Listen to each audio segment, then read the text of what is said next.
Witam wszystkich w kolejnym filmie firmy Active. Masz wybór.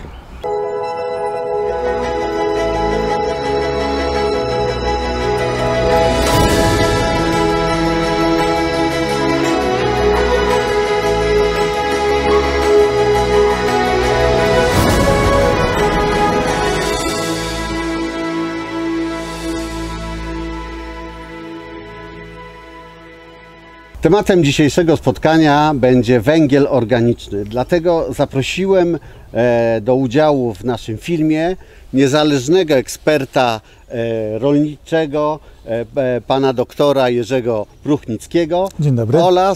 Oraz panią Sylwię Gabrysz z firmy Carbohort. Powiemy kilka naprawdę bardzo interesujących rzeczy o tym, jak możemy wykorzystać węgiel organiczny w naszych uprawach sadowniczych. Panie doktorze, bardzo proszę. Zasadniczo możemy go wykorzystać dwojako. Albo możemy go wykorzystać do tego, żeby poprawiać to, co musimy do poprawienia mieć, co mamy do poprawienia w glebie, czyli jednym słowem zawartość materii organicznej, czyli mówiąc krótko, to, co jest próchnicą i to, co dopiero próchnicą ma się stać w przyszłości, albo również możemy wykorzystywać związki pochodzące, właśnie węgiel organiczny w różnej formie, ale najlepiej w formie związków zbliżonych budową albo dosłownie wręcz tożsamych z kwasami humusowymi do zastosowań nalistnych.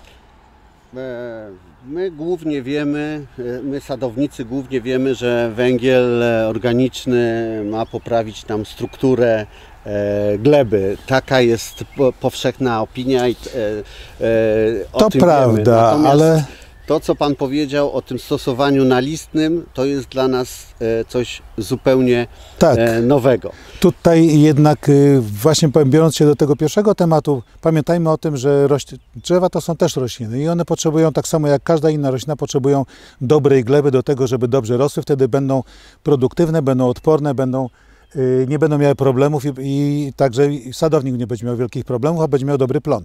Ale żeby to zrobić, trzeba mieć właściwą zawartość próchnicy w glebie. Jeżeli tej próchnicy brakuje, można to uzupełniać na wiele różnych sposobów, ale to jest chyba temat na tyle szeroki, że chyba na inną okazję. Natomiast ale ja myślę, że warto o nim wspomnieć, bo ale tym sposobem oczywiście ogólnie stosowanym jest najczęściej podłoże popieczarkowe, o czym powiemy w kolejnym materiale, jak właściwie je stosować, jak je kondycjonować produktami węglowymi lub alternatywą właśnie... Albo alternatywą, w jaki sposób na przykład, skoro nie przygotowujemy sadu, tylko mamy sad już rosnący, co robić, żeby drzewa nie odczuwały braku próchnicy. Dokładnie. Ja powiem więcej, powiemy o tym, jak nie popełniać błędów przy stosowaniu na przykład podłoża pieczarkowego. I to jest najważniejsze, tak jest. Tak. A nawiązując do zastosowań nalistnych, no właśnie, drzewa to są rośliny żywe i możemy je albo nawozić, albo możemy je stymulować. Nawozy służą do nawożenia, natomiast jest cała gama biostymulatorów, które wpływają na ich fizjologię i biochemię. I dobrze, że o tym mówisz, bo temat nawozów jest dzisiaj bardzo wrażliwym tematem i czas, żebyśmy zwracali szczególną uwagę na to, jakie nawozy, kiedy i w jakich dawkach stosujemy i co możemy zrobić, by zwiększyć przyswajanie tych nawozów, które stosujemy, przez co też racjonalnie ograniczyć nawożenie, tak, na naszych plantacjach. To się zgadza. W sensie powrócić do tego, co powinno być zrównoważone i wyważone. Tak? To dzisiaj każda złotówka jest na gospodarstwie liczona. Ale tutaj właśnie dlatego biostymulacja jest ważna, ponieważ dzięki biostymulatorom, co przez szereg lat było po prostu niedostrzegane, możemy uzyskiwać dużą, lepszą reakcję fizjologiczną rośliny, która będzie dużo odporniejsza, dużo bardziej produktywna i będzie w stanie pokonywać na przykład drobne niedoskonałości, jakieś przegapienia ze strony sadownika. Po prostu będzie to lepiej, rośliny będą lepiej wybaczały błędy sadownikowi, które je popełni, albo na przykład mogą się dużo lepiej regenerować w wypadku, jeżeli będzie jakiś czynnik stresowy. Jaki jest największy problem? To jest bardzo ciekawe, co pan powiedział, bo biostymulacja generalnie to jest od niedawna rzecz, która pojawiła się w rolnictwie. Tak? My raczej wiążemy stymulację, biostymulację, tak, z nawożeniem. Wydaje nam się, że to chodzi o nawożenie. Również, bo nawozy, na przykład mineralne, są stymulatorami, ale nie są biostymulatorami, bo nie są pochodzenia biologicznego. Natomiast biostymulatory mają troszeczkę inną funkcję. One nie służą do karmienia rośliny, one służą do tego, żeby zmieniać jej fizjologię, jej biochemię, żeby umożliwiać roślinie dużo lepszy rozwój, większą produktywność, większą odporność na patogeny również. Czy to znaczy, że stosując biostymulatory nie mamy potrzeby tak częstego nawożenia mineralnego dolistnego do karmienia roślin? Znaczy nie wiem co do częstości, natomiast możemy, na pewno możemy powiedzieć... Jesteśmy w sadach i nie ukrywajmy, że ta częstość jest częsta. No tak? więc dobrze, dlatego ja już nie wchodzę tutaj w częstotliwość, tylko na pewno umożliwimy lepsze wykorzystanie tego, co im damy i przetworzenie tego właśnie, tych nawozów i zainwestowanych środków później na plon. A co z tak zwanymi czasowymi niedoborami? No jeżeli mamy roślinę, która jest rozpędzona fizjologicznie, która jest zestymulowana i która jest produktywna, jeżeli pojawią się czasowe niedogodności, powiedzmy sobie tymczasowe, przejściowe jakieś niedogodności, bo ona będzie potrafiła to w cudzysłowie przeskoczyć. Natomiast jeżeli roślina jest słaba, jest powiedzmy sobie zestresowana, nawet to na krzywe drzewo to i koza wejdzie, to w tym momencie praktycznie nawet drobna uchybienie na przykład w terminie zastosowania jakiegoś nawożenia będzie działało silnie redukująco na produkcję. To zatrzymajmy się i jej jakość. To chodzi mi o te uchybienia. Chodzi mi Tak. o to, że bardzo często plantatorzy, już nie ma znaczenia, czy to są sadownicy, czy inni producenci, najzwyczajniej w sezonie mają bardzo mało czasu, tych prac jest wiele i te uchybienia, te niedociągnięcia się bardzo często zdarzają. Tak. Czy jesteśmy w stanie, wdrażając regularną technologię stosowania biostymulatorów organicznych, ograniczyć skutki? Tak, i mówimy tak możemy, dlatego właśnie, bo jeżeli mamy rośliny, które są silne i zdrowe, one sobie zawsze łatwiej poradzą z każdym stresem, nawet także z niedoborami, albo na przykład ze stresem, powiedzmy sobie, suszowym, albo ze stresem chemicznym, niż rośliny, które nie mają tej cechy. Tak? Czyli, no ja mam takie pytanie, czyli jeżeli mamy sytuację taką, że mamy stres, mamy niedobór jakiegoś pierwiastka, stosując biostymulanty, damy taki mocny zastrzyk energii roślinie, Tak to. żeby dalej funkcjonowała. I to będzie lepsze niż na przykład zastosowanie nawożenia tym pierwiastkiem, tak? Na pewno. Zastosowane to i nawożenie nie Dokładnie. skutuje. Rośliny, jeżeli są zestresowane, to im nawożenie też nie pomoże. One muszą być właśnie odstresowane, one muszą być zdolne do przyjęcia tego, co im aplikujemy i do zainwestowania tych wszystkich składników w swoje tkanki w produkcję. Pamiętajmy też, że biostymulatory są różnego rodzaju, nie wszystkie są jednakowe. Są biostymulatory, są również takie, które są od wielu lat używane, które służą właśnie do stosowania w momencie, kiedy roślina znajduje się w stresie. Ale z kolei one na przykład nie stymulują lepszego funkcjonowania całej biochemii rośliny i jej produktywności, jeżeli wszystko jest w porządku. Po prostu tak jakby ich w ogóle nie było. Natomiast są także takie biostymulatory i tutaj właśnie mam na myśli kwasy humusowe, które mają swoją funkcję biologiczną również w momencie, kiedy roślinie nic nie dolega, rozwija się ona dobrze, ale jak można zrobić coś dobrze, to można zrobić i lepiej. I one właśnie jej w tym pomagają. To możemy przejdziemy już do konkretnych produktów, tak? Pani Sylwia zaprezentuje nam produkty, które właśnie działają w taki sposób biostymulujący roślinę, oparte na węglu organicznym, a Pana poprosimy o to, żeby powiedział, jak właśnie będą działały już konkretnie w naszym sadzie. Dobrze, spróbuję. To ja może zacznę od produktu, o którym mówiliśmy na początku, czyli o produkcie, który aplikujemy do gleby. Naszym takim szlagierowym produktem jest karbohumik 20-meszowy. To jest najmniej oczyszczona forma kwasu, który posiadamy. Najmniej oczyszczona to znaczy taka, która posiada najmniejszą obróbkę technologiczną, najwięcej masy organicznej, posiada też granulkę. Bardzo skoncentrowane i stężone kwasy, głównie kwasy kuminowe, i to jest produkt, który przeznaczamy do aplikacji doglebowej i wdrażamy go w swoją technologię do stosowania corocznego. Ja to powtarzam kolejny raz. To są produkty, które wdrażamy do stosowania corocznego. Nie da się w jednym roku czy w jednym sezonie nadrobić lat 10. niedostarczania masy organicznej w odpowiedniej ilości. Dlaczego tak jest i jak powinniśmy je stosować? Nasz ekspert.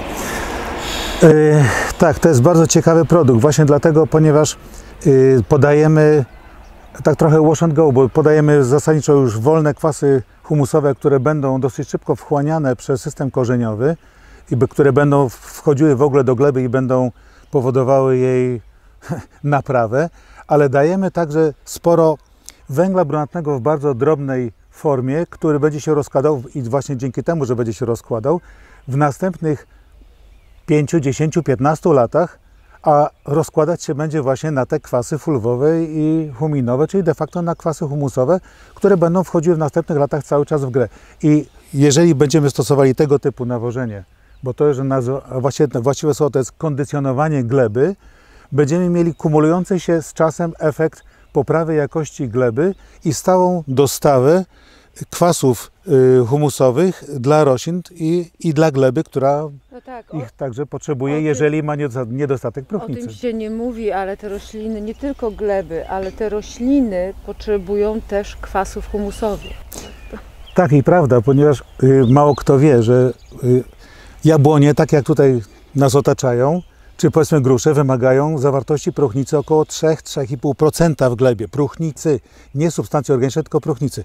A w rzeczywistości my mamy w granicach na Mazowszu 1,6, nie średnio, a na 10% powierzchni upraw jabłoni na Mazowszu jest poniżej 1% próchnicy. A te drzewa potrzebują 3% do normalnego, optymalnego rozwoju. Jeżeli my im tego nie dostarczymy, to nie dziwmy się, że mamy problemy chociażby ochroniarskie, że mamy problemy później z kondycją, że mamy problemy tych drzew, że mamy problemy z rozpoczęciem owocowania albo z wypadaniem poszczególnych młodych drzew po posadzeniu, no, bo one trafiają w najbardziej niewłaściwe dla siebie środowisko. Ja tylko dodam, że dawki, które zaleca nasza firma, to są dawki od 100 litrów zwyż na hektar. Natomiast jest to produkt, który, tak jak wspominałam wcześniej, szyjemy na miarę. Więc zachęcamy też do kontaktu z nami czy z naszym dystrybutorem na Państwa regionie, po to, żeby uzyskać szczegółową informację co do technologii stosowania, bo ona jest bardzo, bardzo istotna.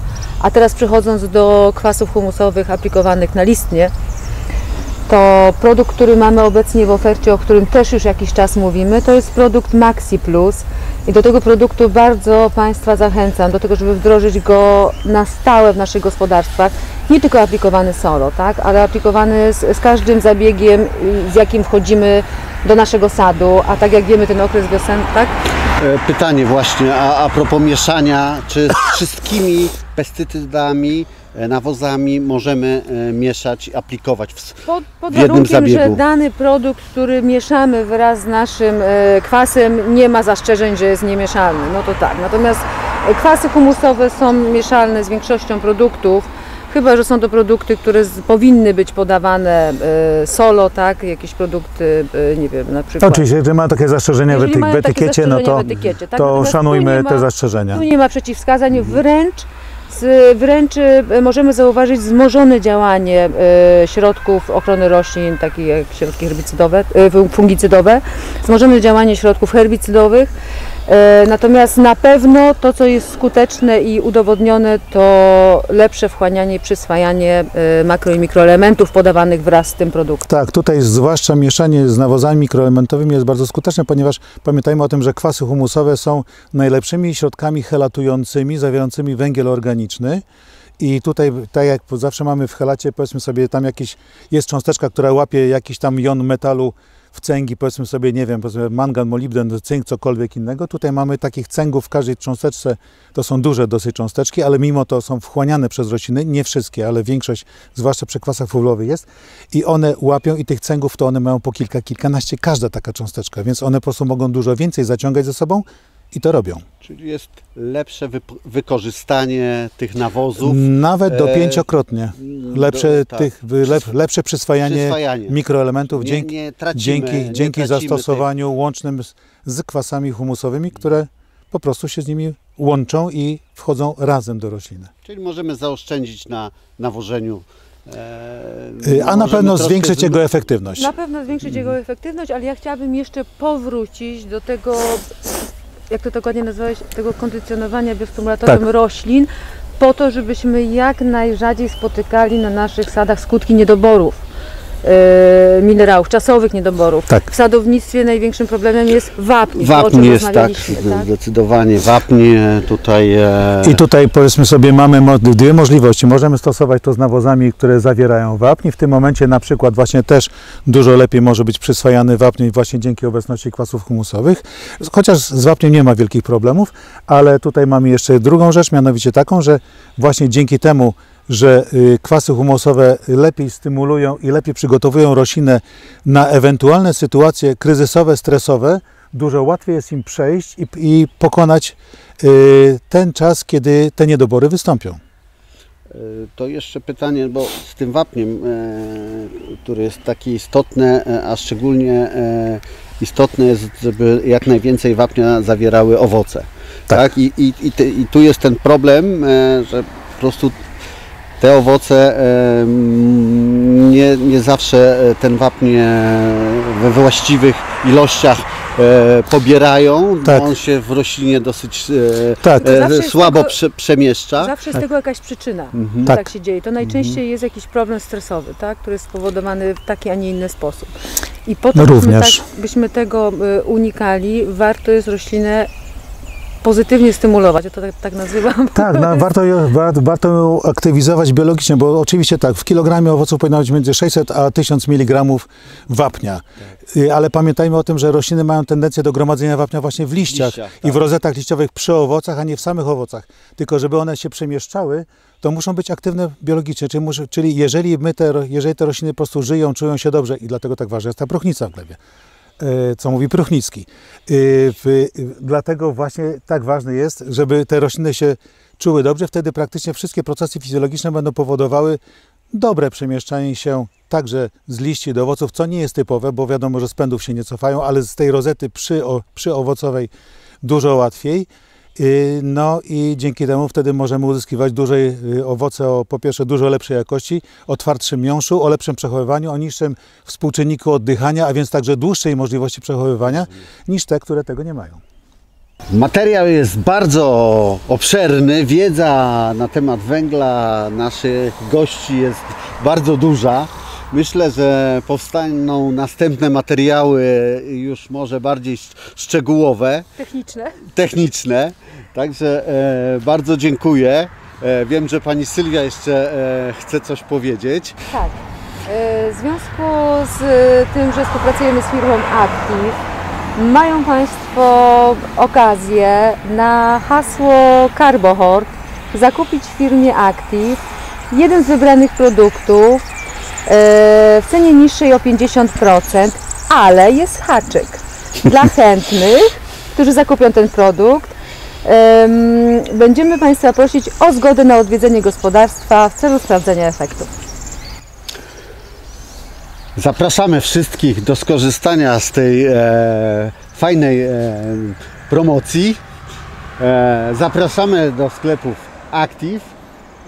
Jeżeli tylko Państwo będą mieli jakiekolwiek pytania, to oczywiście postaramy się odpowiedzieć na każde. Jak zwykle zapraszam do naszych sklepów. Dziękujemy. Dziękujemy. Dziękujemy. Do widzenia. Do widzenia.